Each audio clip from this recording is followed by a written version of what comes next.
महाविकास आघाड़ी के जनक माने जाने वाले शरद पवार ने उप मुख्यमंत्री एकनाथ शिंदे की सराहना की और महाराष्ट्र की राजनीति गर्मा गई।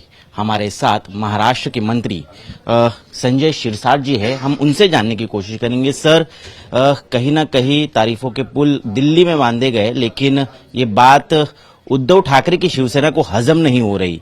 क्या कुछ हाजमा का इलाज है आपके पास?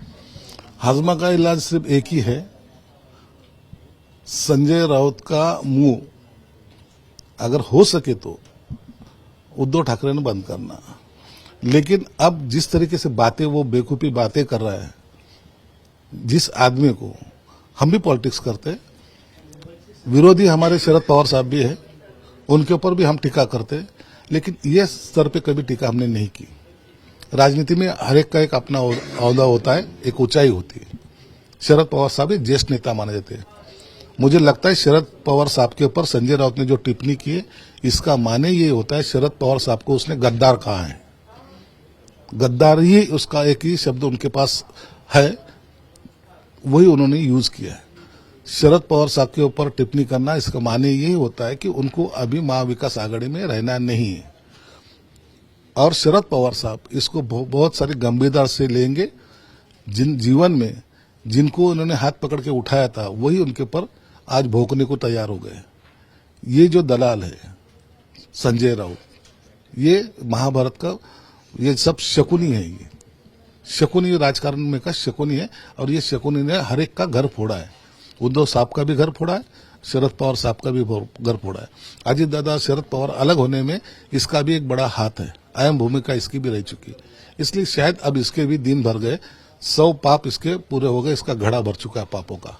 सर, एक बहुत बड़ी बात कह रहे हैं आप कि शरद पवार महाविकास आघाड़ी में रहना नहीं चाहते। तो कल जो कार्यक्रम हुआ दिल्ली में और उसमें जिस तरह से तारीफ की गई एकनाथ शिंदे की, तो अब सवाल जाहिर तौर पर उठने लगे कि ये नया रिश्ता क्या कहलाता है? नहीं, वो नया रिश्ता होगा नहीं होगा वो पता नहीं मुझे, लेकिन एक बात ख्याल में रख लो, आप कृपा करके शरद पवार साहब से ये बात पूछो। आप महायुति की जब सरकार थी महाविकास आघाड़ी की, वो टाइम 40-40, 50-50 फोन उद्धव ठाकरे को किए या नहीं किए, तो भी वो फोन उठाते नहीं थे। ये बात उनके मानस पुत्र जितेंद्र आव्हाड साहब से पूछो। अगर ये बात गलत निकली तो मैं जो आप सजा देंगे वो मैं भुगतूंगा। ये सच्चाई है। इनको जो गर्व चढ़ा था ना, वो गर्व इतना था ज्यादा, सत्य की मस्ती जिसको बोलते ना, इतनी ज्यादा थी। जिसके साथ में रहते थे उनके भी फोन नहीं उठाते थे, ना उनसे मिलते थे। अजीत दादा से पूछो, धनंजय मुंडे से पूछो, हर किसी से पूछो, कांग्रेस के नेताओं से पूछो, उनसे भी मिलना पसंद नहीं करते थे। इसीलिए ये इनकी राजनीति की लाइन ही कुछ अलग है, और जो इनके साथ में नहीं रहेगा वो गद्दार कहलाएगा। ये उनका स्लोगन है, टैग लाइन जिसको बोलते वो है। उद्धव गुट के नेता तो ये भी बता रहे हैं कि उद्धव ठाकरे भी खासे नाराज है और उनका कहना है कि शरद पवार को नहीं जाना चाहिए था इस कार्यक्रम में। हालांकि ये एक मराठी लिटरेचर फेस्टिवल है जो अखिल भारतीय स्तर पर दिल्ली में आयोजित किया गया है, और उन लोगों को भी संजय राउत ने दलाल कहा है। मतलब वो अच्छे फेस्टिवल में जाना नहीं चाहिए उन्होंने। ये डिसाइड करेंगे शरद पवार साहब ने कहां जाना है। अरे वो साहित्य सम्मेलन था, वो कोई पॉलिटिकल प्लेटफॉर्म नहीं था। ये बात इनके लोगों के दिमाग में क्यों नहीं आती? और उन साहित्य सम्मेलन के उनको भी, वो जो मान्यवर थे उनको भी उन्होंने दलाल कहा है।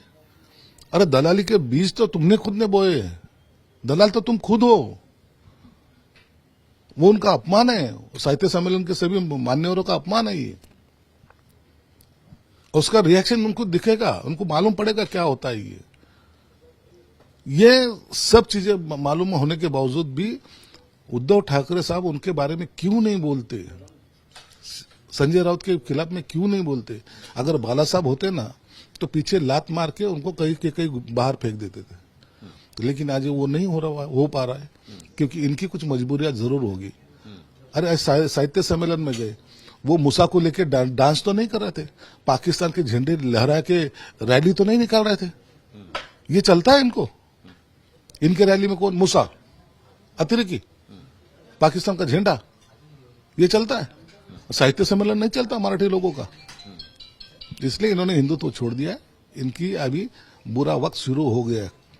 सर, महाराष्ट्र की राजनीति में हमने पिछले कई सालों से देखा है कि कुछ भी हो सकता है, क्योंकि अब वैलेंटाइन वीक शुरू है, वैलेंटाइंस डे आने वाला है। क्या इसी तरह से राजनीतिक वैलेंटाइन और बदलते राजनीतिक समीकरण देखने को मिलेंगे? देखो, वैलेंटाइन डे मनाना पॉलिटिक्स में ये हमेशा होता है, एक फिक्स डे नहीं। हर टाइम हम वैलेंटाइन डे मनाते हैं, हर दिन मनाते हैं। हर कोई विरोधी रहा, कुछ भी रहा, उससे हम गले मिलते हैं, वैलेंटाइन डे मनाते हैं। लेकिन हम कुत्तों के साथ नहीं मनाते। जो हमें गद्दार कहते हैं वो तो कुत्ते हैं, वो तो भौंकते हैं, वो संजय राउत से लेके। तो उनसे हमारा वैलेंटाइन डे नहीं होगा। बाकी सबके साथ अच्छा सा वैलेंटाइन डे हमारा रोज चलता है, रोज हम मिलते हैं, और पॉलिटिक्स में ऐसा मिलना कोई गैर नहीं है। धन्यवाद हमसे बातचीत करने के लिए। तो ये थे संजय शिरसाट, और साफ तौर पर बता रहे हैं कि महाविकास आघाड़ी में ऑल इज वेल नहीं है। कैमरा पर्सन किरण सपकाल के साथ मैं ऋत्विक भालेकर, मुंबई आज तक।